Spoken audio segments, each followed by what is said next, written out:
Wow, isn't that my broke, useless ex-boyfriend? All these years later, and you're still driving a piece of junk like this?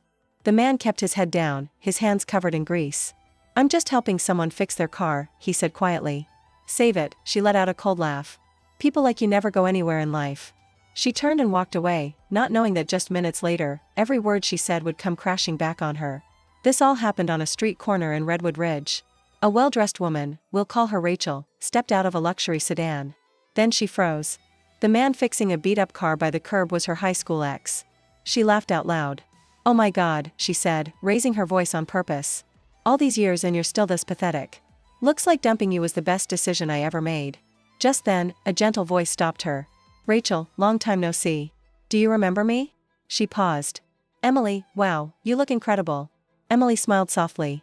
Rachel glanced at the man fixing the car and asked with a smirk, you two together? Emily replied calmly, yes, he's my husband. He's kind, steady, and the hardest working person I know. Rachel forced a smile. Oh, really? I can tell. At that moment, an elderly man rushed out of the restaurant. Sir, thank you so much for fixing my car. The husband stood up and handed him the keys. It's all set. Drive safe. The old man pulled out some cash. Please, take this. The husband shook his head. No need. Kindness is free. The old man's eyes filled with tears. He thanked them repeatedly and walked away. Rachel frowned. Wait, that wasn't your car? The husband smiled and pointed across the street to a luxury sports car. That one over there, that's mine. Emily looked at Rachel gently. So, you thought the old car was his? That's why you were so cruel, right? Rachel's face went pale. I didn't mean. You judged too quickly, the husband said calmly but firmly. You already decided whether I deserve respect. Just then, the elderly man hurried back, his hands shaking. Sir, ma'am, I found this envelope in my car. Emily gently pushed it back toward him.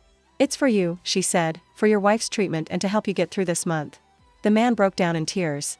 May God bless you both, he said before walking away. Rachel lowered her head. I'm sorry. I was shallow. Emily nodded. We forgive you, the husband added quietly. But remember, never measure someone's worth by what you see on the surface.